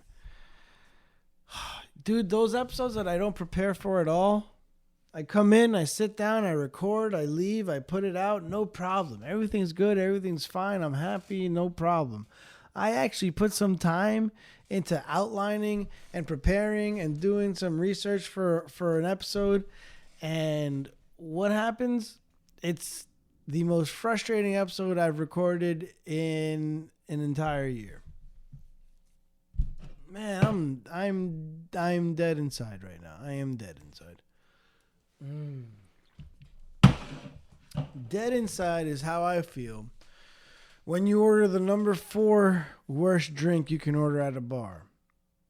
What is the number 4 worst drink you can order at a bar? A green tea shot. Similar to you pieces of shit out there that ordered a Jaeger bomb. But now you're just being a bitch instead of just a young, naive, immature drinker. Now you're just someone that doesn't really like to drink, that can't do shots. You know, like you want to pretend like you're getting fucked up, pretend like you're getting ripped, but really you're just taking bitch shots. You're taking half whiskey, a little bit of peach schnapps, and then some sour mix or lemon and simple syrup, as we discussed earlier. That's, not exactly a shot of tequila there, tough guy. The green tea shot, if you're making a bartender have to shake something up just so that you can take a quick shot of something and not feel all yucky inside when you do it, we're not going to enjoy doing that. You want to pretend that you're doing a shot, but you're really just doing a little bitch shot. Lemon drop, same thing. If you're doing lemon drop, that's just lemon with simple syrup and lemon juice. Excuse me, it's vodka with simple syrup and lemon juice. It's half an ounce of vodka, or half of the shot is vodka. So you're just doing half the drink, and the rest is just something to sweeten it up and make you feel better. Good for you. Good for you. Learn to do shots. Take a shot of tequila. Take a shot of whiskey. Hell, take a shot of vodka if you have to. Rum is a weird shot, but, I've seen people do it. Same thing for gin. People do it, but, I've seen some people that don't like doing shots of tequila or whiskey actually enjoy something like a Fernet. Maybe try Fernet. That would actually not get you judged at all at a bar. For some reason, Fernet seems to be a go-to drink for people in the industry. I don't know why. It just is. I never drank Fernet until I became a bartender. And I actually love Fernet now. I don't know why.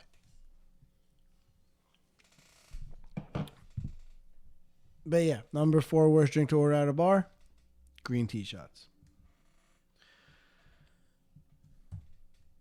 We're here. We're at the top 3 now. As I try to be less and less dead inside. Top 3. Bronze, silver, gold type shit right here. And the number 3 worst drink to order at a bar. The espresso martini. This goes back to that labor-intensive thing I talked about earlier. Because an espresso martini, a properly made one, should have a nice, foamy, frothy top. And to get that, you have to shake that sumbitch. Turn that sumbitch sideways. You got to shake that sumbitch really nice and hard to get that, coffee liqueur, espresso liqueur, whatever it is, you got to get it foaming. Whatever you're using for that, you got to get it foaming. And that takes a nice strong shake. So an espresso martini is already going to be a little labor intensive for us. Once we get that foam, we got to put those 3 little coffee beans all pretty on top for you. It's hard not to order a espresso martini without sounding pretentious, right? Here's the weird thing about espresso martinis, though. Unlike any other drink that I make or have seen in the industry, nothing spreads like wildfire more than an espresso martini, and I don't know why. whenever I make one espresso martini and someone sees it, without fail, someone else is going to order it because it just looks too damn tasty.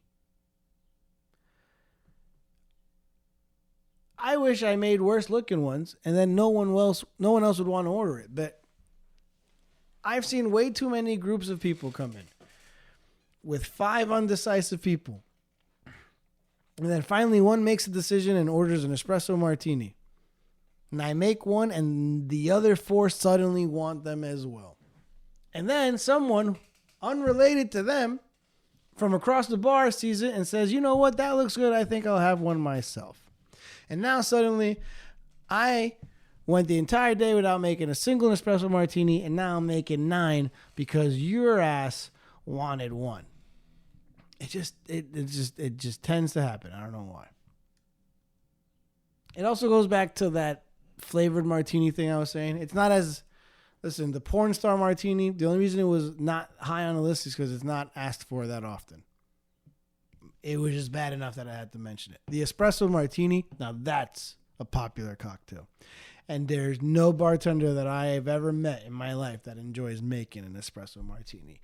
That's why it's number 3 on my top 10 list of worst cocktails to ask for in a bar. Ooh, we're getting down to it. This episode's been so rough on me, I'm losing my voice. But we're getting down to it.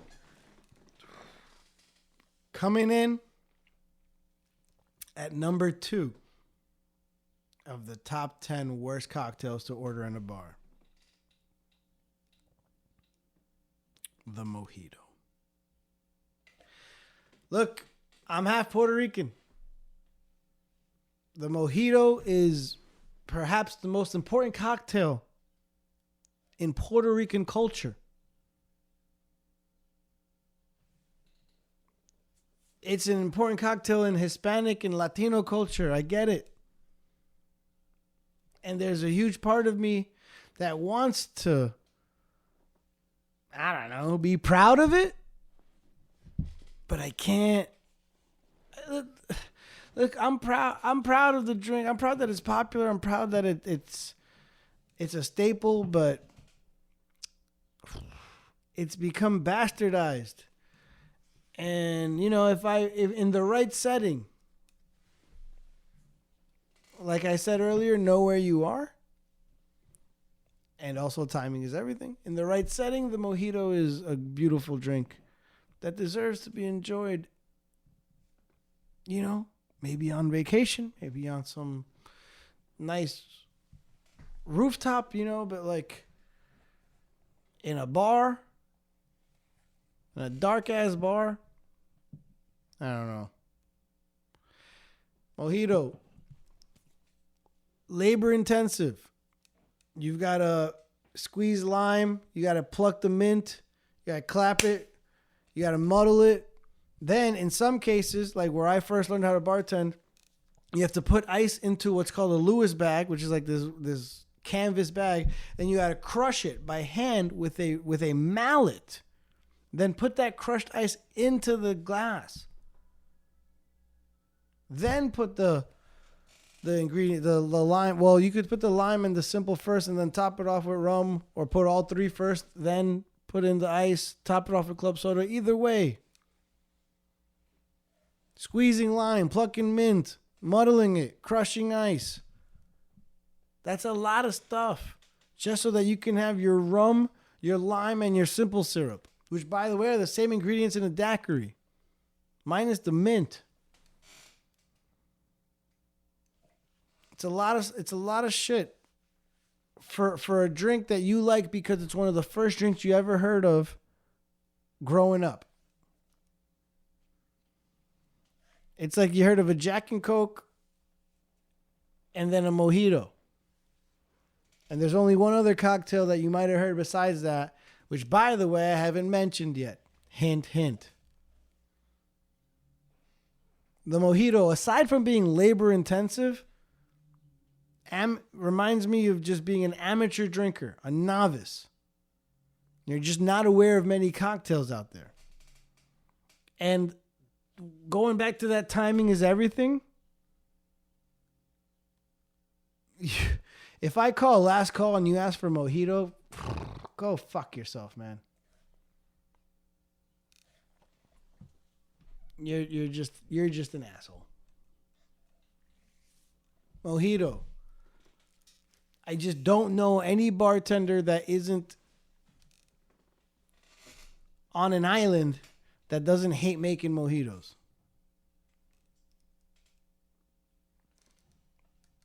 Just too labor intensive, too basic,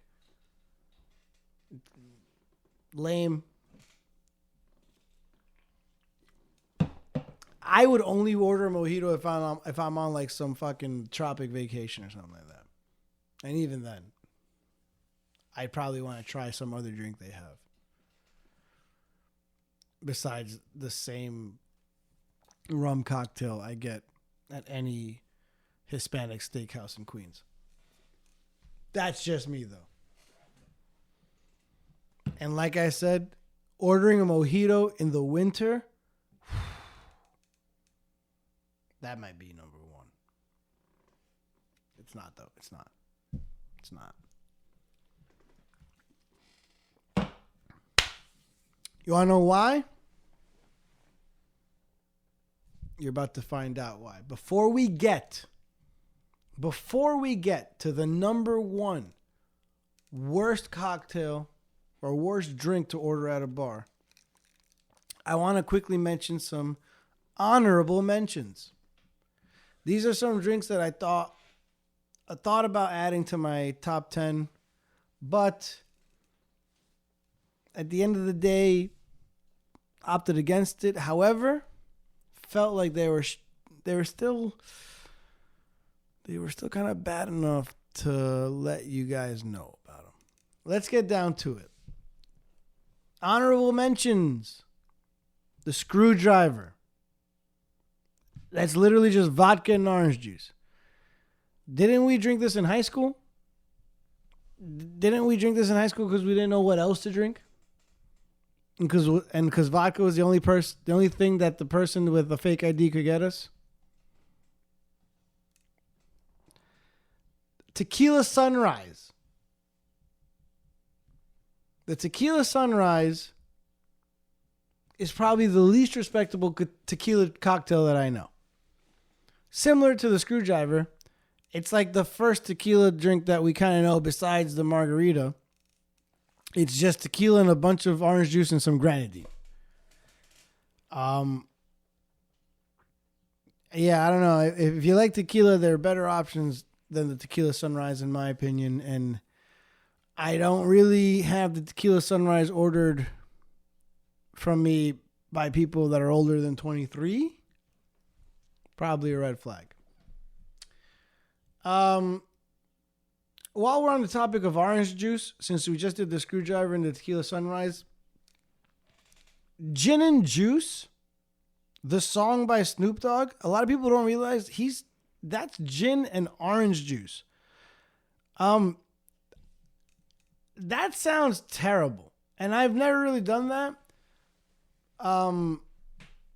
So if you order gin and juice, don't assume the bartender understands that you mean orange juice, because that song is like 25 years old now. I know what that is, but none of my 20-something-year-old coworkers know what gin and juice would be. They would probably give you cranberry juice. But also just don't order it, because life isn't a Snoop Dogg video. Honorable mention, worst drinks to order at a bar, Sex on a Beach. Or is it Sex on the Beach? It's like one of the first 5 cocktails that you ever learn about. You learn about like what I will probably mention in just a couple of seconds. You learn about like a mojito. You learn about a margarita probably. You learn about a Screwdriver. And you learn about a Sex on the Beach. You don't even know what's in a Sex on the Beach, but you know it probably tastes really nice and pretty. It's a bitch drink that you probably shouldn't drink anywhere else outside of Sandals, Jamaica. And while we're on the topic of sexes on the beaches, Bay Breeze, Sea Breeze, all the breezes, and anything on a beach. Don't do it unless there's an actual beach nearby. I mean like real nearby. If there's no beach nearby, there should be no breeze in your drink and no sex in your cocktail. Next up, honorable mentions, the White Russian. That's Kahlua and heavy cream and vodka. Like, you might as well just be an alcoholic going to Starbucks and asking for the most milkshakiest thing that they have and then putting some fucking vodka in it and walking out. Just do that. White Russian, like, it's basically an alcoholic milkshake. It's tasty as fuck. I get it. But time and a place. And if I just finished making 4 margaritas, 2 vodka sodas, pouring a couple of beers, spinning or mixing some old fashions and Negronis, and I turn to you and you ask me for a White Russian, I might laugh in your face. Weird one, but I've been asked this. The mint julep, it's almost like a bourbon mojito in a way. It's like it involves mint and bourbon, and basically, if it's not the Kentucky Derby, don't order a mint julep. Simple as that. And this last one on my honorable mentions is a little bit of a weird one. Because it's honestly not, I don't find it that embarrassing. It's just a little transparent. If you come up to a bartender and ask for this drink, but act like you're just ordering some regular classic cocktail that you just happen to know about, you're caught. And here's the drink. When you order a Vesper Martini, I know you just watched Casino Royale. If you order a Vesper Martini from a bartender, you know what? You just watched a James Bond movie, didn't you? Or long shot, you just actually read a James Bond novel. Because here's the thing. The Vesper Martini, it was invented by Ian Fleming, the author behind the James Bond novels, which is what is behind the James Bond series of movies. Daniel Craig in Casino Royale orders a martini in a very specific manner from the barman while he's playing the main game of poker that Casino Royale is basically centered around. Actually, in fact, I feel like I did. I looked it up earlier. Here's audio from Casino Royale. James Bond ordering a Vesper Martini. However, at the time, this drink had no name. He had yet to name it. Please.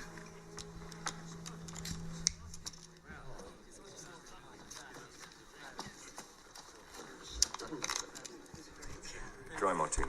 Oui, monsieur. Wait. 3 measures of Gordon's, 1 of vodka, half a measure of quinoa lily, shake it over rice, and then add a thin slice of lemon peel. Yes, sir. You know, I'll have one of those. So will I. It's not that late. My friend, bring me one as well. Keep the fruit. That's it? Anyone want to play poker now? Someone's in a hurry.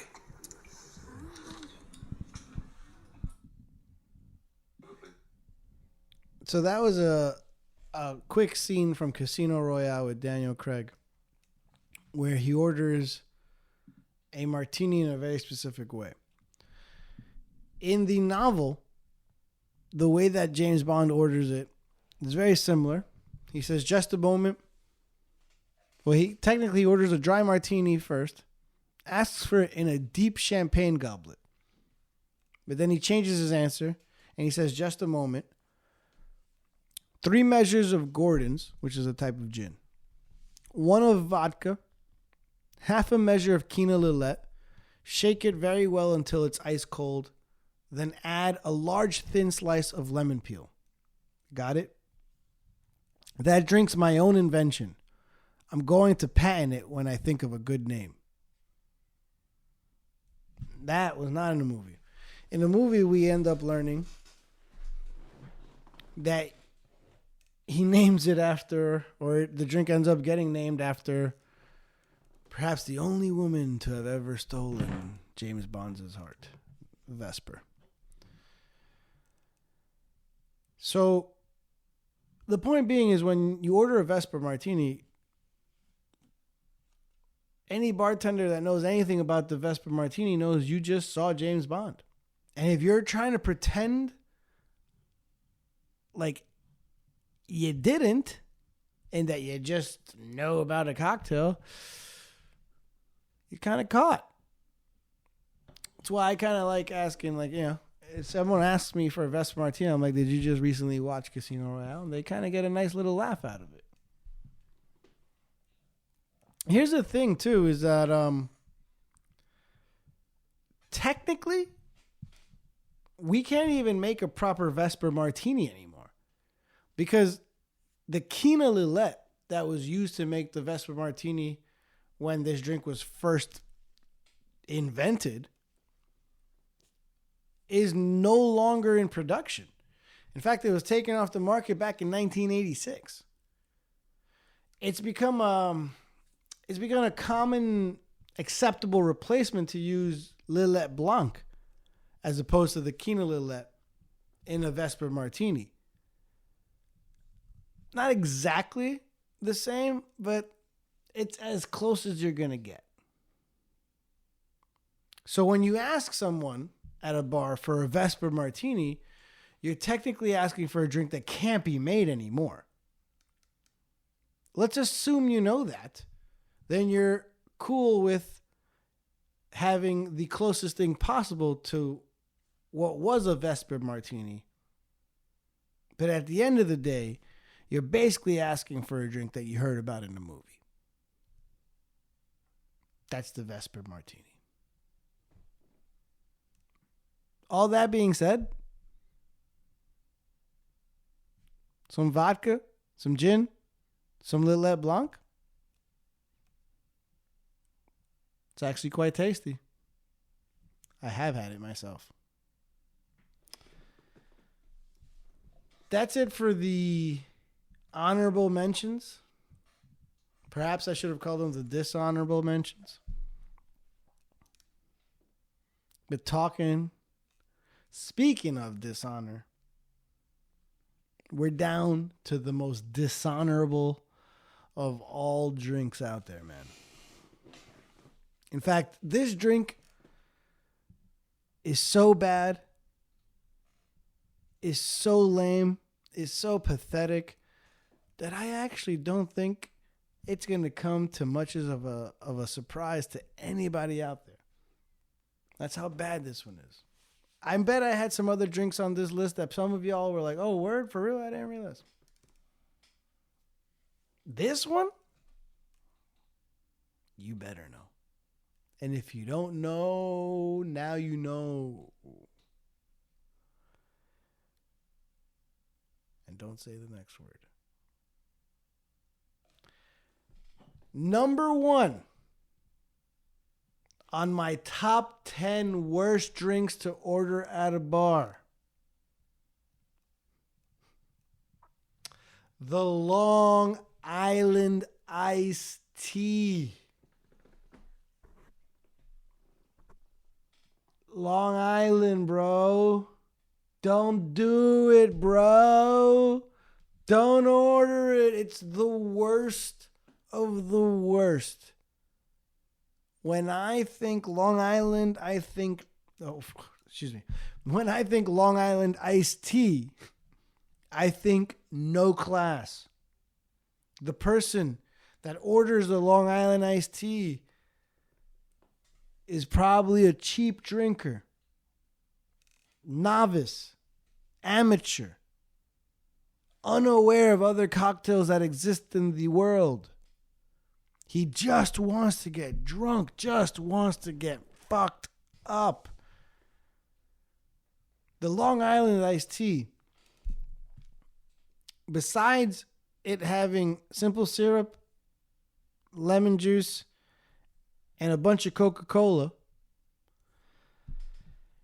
it has half an ounce of vodka, half an ounce of gin, half an ounce of rum, half an ounce of tequila, half an ounce of triple sec.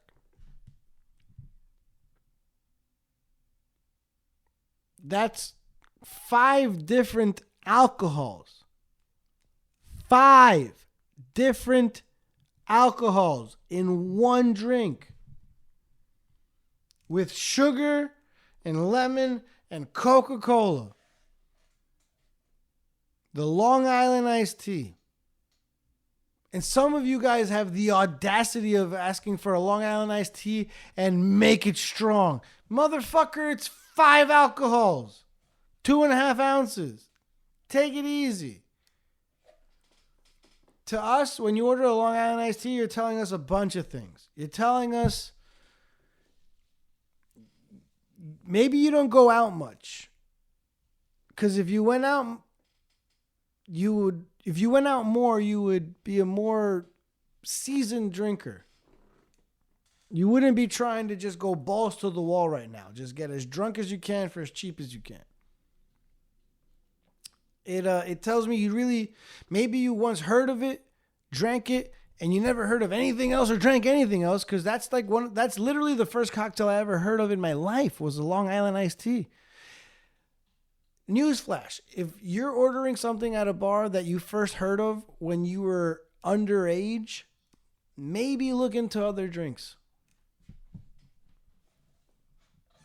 Long Island iced tea, I mean, anything that's half 5 types of alcohol and then half Coca-Cola, basically. I mean, Coca-Cola, who's not going to like a drink drenched in Coca-Cola?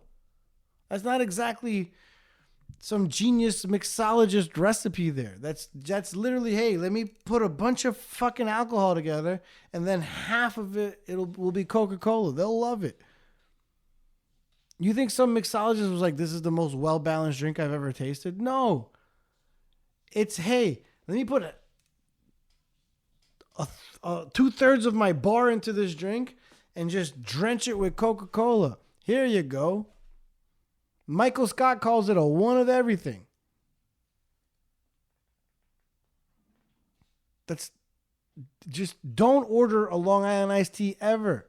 Ever. Even if you're underage and you got into the bar with a fake ID, for God's sakes, don't order a Long Island iced tea. You will be carded immediately. When you order a Long Island from me, the only thing I can think of is grow up.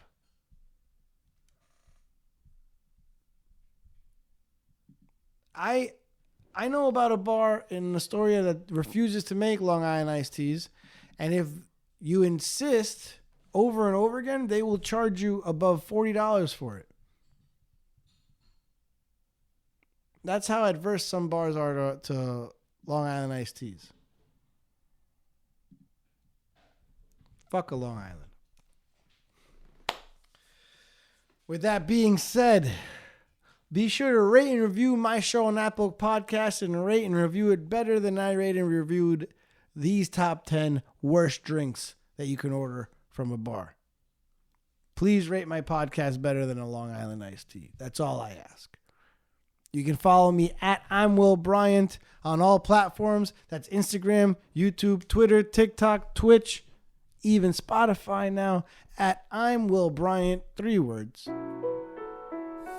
This has been Big Kid with Will Bryant. Or better yet, Bar Talk with Will Bryant. I'm your host. I'm your bartender. I'm Will Bryant. Till then, stay away from these drinks. Tip your bartender.